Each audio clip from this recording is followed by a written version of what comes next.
Здравейте!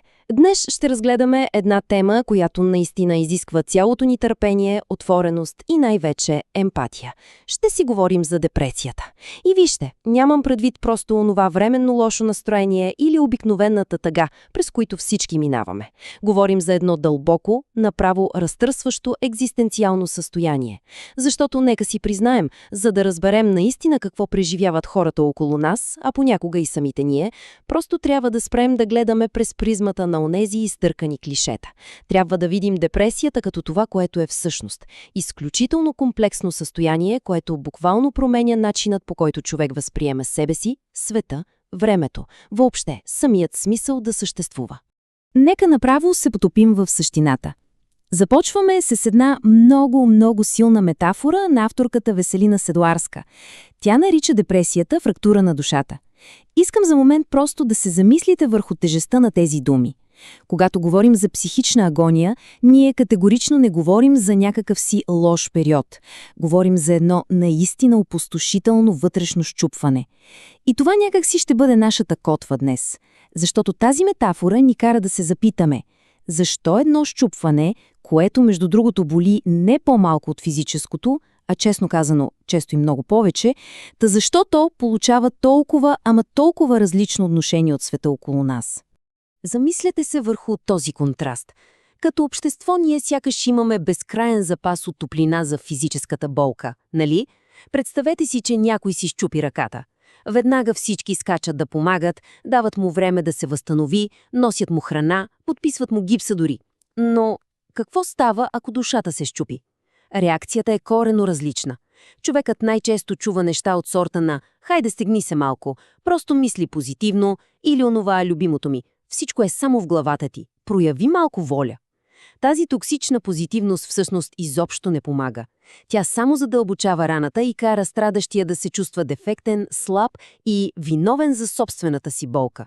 И за да разберем наистина дълбочината на това състояние, нека първо изчистим някои понятия, защото хората масово ги бъркат. Да вземем, например, паническата атака. Това е едно много специфично нещо. Представете си го като една гръмка експлозия на физически страх. Ускорен пулс, усещаш, че въздухът просто не ти стига и изпитваш един напълно реален за тялото ти ужас, че буквално умираш или губиш контрол. Това е много шумно, изключително интензивно и остро състояние.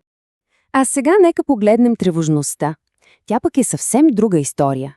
Тревожността е по-скоро като едно такова постоянно бръмчене на заден фон. Едно съвсем невидимо напрежение и непрекъснато очакване, че нещо лошо ще се случи. Човекът с висока тревожност на практика не може да се отпусне. Нервната му система нон-стоп сканира средата за заплахи. И това нещо изтощава бавно, но пък изключително методично. И така, стигаме до ключовия момент. За разлика от паническата атака, която, както казахме, е като буря, депресията много често е просто една пълна, абсолютна тишина. Тя е бавно изключване на живота отвътре. И знаете ли, не винаги е свързана с плач. Много по-често тя е просто невъзможност да почувстваш каквото и да било. Една огромна празнота, пълно безчувствие и дълбока, мъчителна загуба на връзка, както със себе си, така и със света. Човекът просто усеща, че всяка капка жизненост е изтекла от него. За да илюстрирам колко самотно може да бъде това преживяване, когато се сблъска с неразбирането на околните, искам да ви разкажа една конкретна история. Ситуацията е следната. Представете си човек в дълбока депресия, който отива при свой познат. И с един абсолютно празен, изгаснал поглед, той просто казва: «Рибките ми умряха». Толкова. Той просто съобщава за една загуба през призмата на тази своя огромна вътрешна празнота. А сега вижте как отговаря отсрещният човек. Вместо да прояви емпатия, той реагира с широка усмивка и със съвсем весел глас казва нещо от рода на «О, не е вярно, я пак ги потърси. Може да са отлетели на юг или да не са били въобще рибки или костенурки». Разбирате ли какво се случва в този момент? Това е едно агресивно нежелание да се приеме чуждата тъга. Това е опит с някаква наложена на сила веселост да изтриеш болката на другия, като му предлагаш тези абсурдни, уж позитивни алтернативи. Но реалността на страдащия изобщо не се променя от тази токсична позитивност. Човекът в депресия няма да се ободри от тези нелогични шеги. Напротив, С още по-празен поглед отпреди, той просто повтаря тихо: умряха. Защото в неговия личен свят, в тази тъмнина, загубата е напълно реална, абсолютна и окончателна. И какво следва тогава? Отсрещният човек реагира с още по-весел, но вече изискващ и нетърпелив глас и подхвърля: я се стегни, та това са някакви тъпи рибки, може изобщо да си нямал рибки. Ето това, приятели, показва абсолютно пренебрежение и дълбоко, дълбоко унижава човека в депресия. То буквално му изпраща посланието: твоята болка е неудобна за мен, тя е глупава, затова я крий. И точно по този начин хората в депресия се научават да слагат маската, да се усмихват на сила и да крият какво преживяват, просто за да могат да оцелеят социално.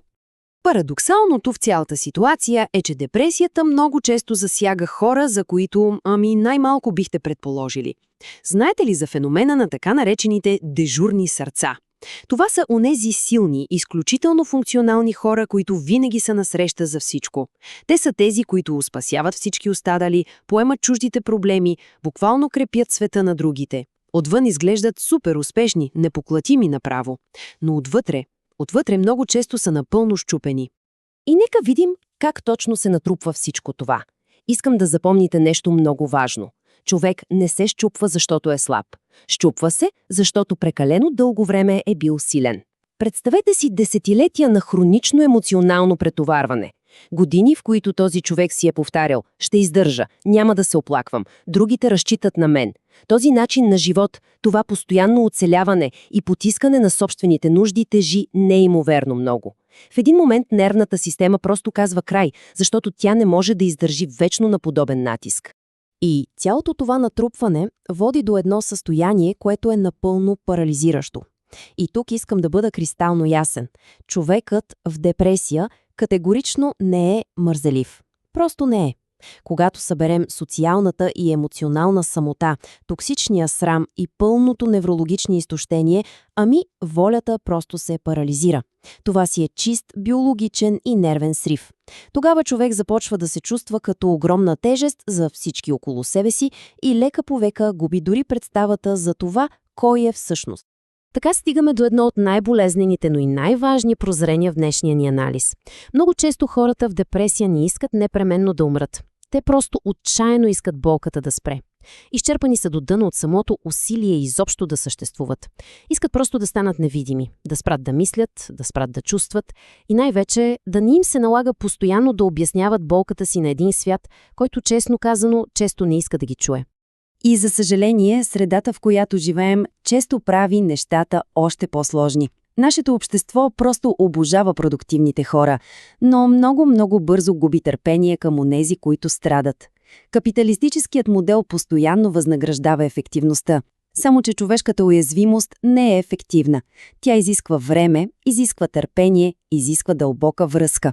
И точно заради това депресираният човек започва да изпитва огромна вина, че губи продуктивността си, че вече не е полезен на този вечно бързащ, безмилостен механизъм. Ето защо логиката тук търпи пълен провал. Нали знаете, когато видим близък да страда, първият ни инстинкт е да се опитаме да го поправим. Започваме да му изреждаме факти. Ама чакай, ти имаш дом, имаш прекрасно семейство, имаш хубава работа. Но това изобщо не помага. Защото депресията не е някаква неблагодарност, не е каприз. Тя е заболяване, което буквално прерязва способността на човека да усети връзката си с тези неща.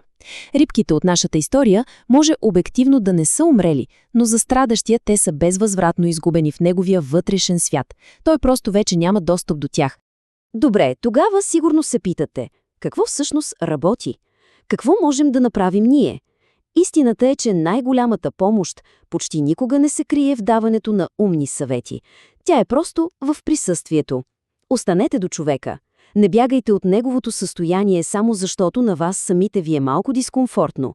Не се плашете от неговата тъмнина, просто седнете до него. Без да изисквате обяснения, без да му четете лекции колко трябва да е благодарен за живота си. Човекът в депресия не се нуждае първо от решение. Той има отчаяна нужда да почувства, че не е сам в своето счупване. И накрая искам да ви оставя с един въпрос, над който наистина да се замислите днес. Готови ли сме ние, като общество, като приятели, просто като човешки същества, Готови ли сме просто да поседим в тъмното с онези, които страдат? Защото, повярвайте ми, истинската емпатия не е в това да буташ някого насила към светлината, когато очите му просто не могат да я понесат. Истинската емпатия е да му покажеш, че дори и в най-непрогледния мрак той няма да бъде изоставен. Много ви благодаря, че бяхте с мен и днес. Пазете се и до скоро!